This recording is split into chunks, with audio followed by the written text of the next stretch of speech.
एक ज्वेलरी का बिजनेसमैन जो कि बाहर से डायमंड्स मंगा के इंडिया में ज्वेलरी बना के बेचता था, उसके खिलाफ एक दिन पुलिस को एक कंप्लेंट मिलती है पंजाब नेशनल बैंक के थ्रू कि ये आदमी कुछ तो घोटाला कर रहा है। फिर जब इन्वेस्टिगेशन होती है और डिटेल्स पता चलती हैं तो पूरे इंडिया का गला सूखा रह जाता है जब ये पता चलता है कि पंजाब नेशनल बैंक में 11,000 करोड़ रुपए का घोटाला हुआ है।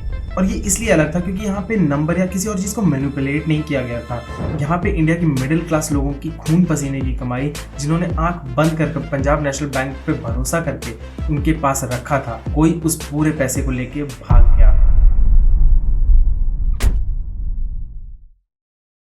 तो कैसे हैं आप सब? मेरा नाम है Deepak Tripathi and welcome to the third episode of scam समझें, एक ऐसी सीरीज जहां पे हम इंडिया में हुए बड़े बड़े फाइनेंशियल स्कैम्स आपको समझाते हैं। वो किसने किए, कैसे किए, कहां लूप होल्स थे और उसकी पूरी इकोनॉमिक्स आपको समझाते हैं। आज के एपिसोड में हम पीएनबी में हुए नीरव मोदी स्कैम के बारे में बात करेंगे। चलिए चिंपलोग में।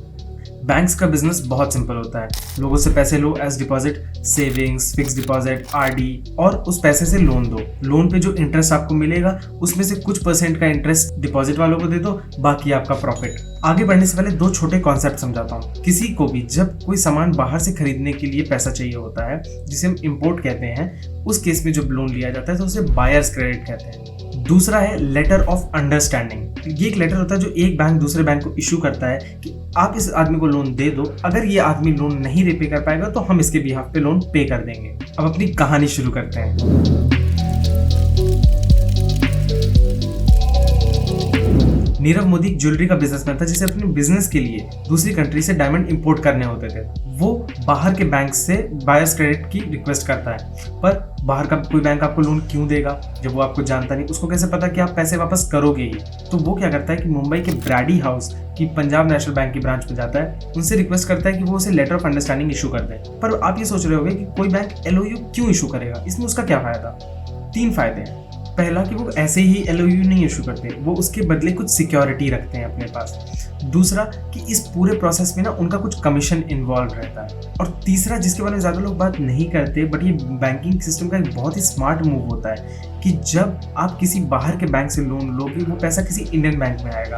अब आप इतना पैसा ले रहे हो तो वो पैसा जब इंडियन बैंक में आएगा तो वो एज डिपॉजिट काउंट होता है बैंक के लिए। तो वो बैंक यूज कर सकता है अपना बिजनेस करने के लिए, लोन देने के लिए, जब तक उस पैसे को निकाला नहीं गया। इसलिए बैंक्स इशू कर देते हैं एलओयू सिक्योरिटीज लेके। पर नीरव मोदी के केस में बैंक्स ने एलओयू इशू तो कर दिया बट सिक्योरिटी या कोई चीज गारंटी के तौर पे नहीं रखी। आप इसका कारण सोच रहे हो क्या? पैसा ही पैसा। पीएनबी के 2 ऑफिशियल्स ने नीरव मोदी से खूब सारी रिश्वत यानी ब्राइब ली और उसे बिना किसी सिक्योरिटी के एलओयू इशू कर दिया। उस एलओयू के बेसिस पे नीरव मोदी बाहर के बैंक से बायर्स क्रेडिट लेता था, उससे डायमंड्स इंपोर्ट करता था और उससे अपना बिजनेस करता था। उसने ये स्कैम 2011 से 2017 तक किया। उसके बाद भी जब बाहर के बैंक्स को उनका पैसा नहीं मिला तो वो एलओयू लेके पीएनबी के पास आए कि नीरव भाग गया, अब इस एलओयू के बेसिस पे आप हमें हमारा पैसा दो। पीएनबी ने कहा कि हमने ऐसा एलओयू कभी इशू ही नहीं किया। और तब पता चला कि पीएनबी के नाम पे जो फेक लोन्स लिए गए उसकी वैल्यू 11,000 करोड़ से ज्यादा है। और जब तक ये खबर बाहर आई नीरव मोदी इंडिया छोड़ चुका था। अब पीएनबी को वो पैसा देना पड़ा क्योंकि गलती पीएनबी के साइड से हुई थी। पर ये पैसा था किसका? मेरे आप जैसे नॉर्मल लोगों का, जो बैंक को एक सेफ जगह समझते थे। और बैंक के कुछ ऑफिशियल्स ने सिर्फ पैसों के लिए हमारी लाइफ टाइम की सेविंग्स को दांव पर लगा दिया। पर ये करना क्या बहुत ज्यादा आसान था? प्रैक्टिकली स्पीकिंग हाँ, क्योंकि बैंकिंग सिस्टम इतना बड़ा है, इसमें बहुत सारे लूपहोल्स मिल जाते हैं लोगों को और वो उसका फायदा इस तरीके के काम करने के लिए करते हैं। अगर आज कुछ ऐसा हो जाए तो आरबीआई इंडिया के हर सिटीजन को 5 लाख रुपए तक इंश्योर करके रखता है। यानी अगर आपके बैंक अकाउंट में 1 लाख रुपए हैं तो आपको 1 लाख रुपए मिल जाएगा, पर अगर आपके बैंक अकाउंट में 6 लाख रुपए हैं तो आपको सिर्फ 5 लाख रुपए आरबीआई की तरफ से मिलेंगे। इसलिए इस लिमिट से ऊपर अवॉइड करो बैंक्स में पैसा रखना।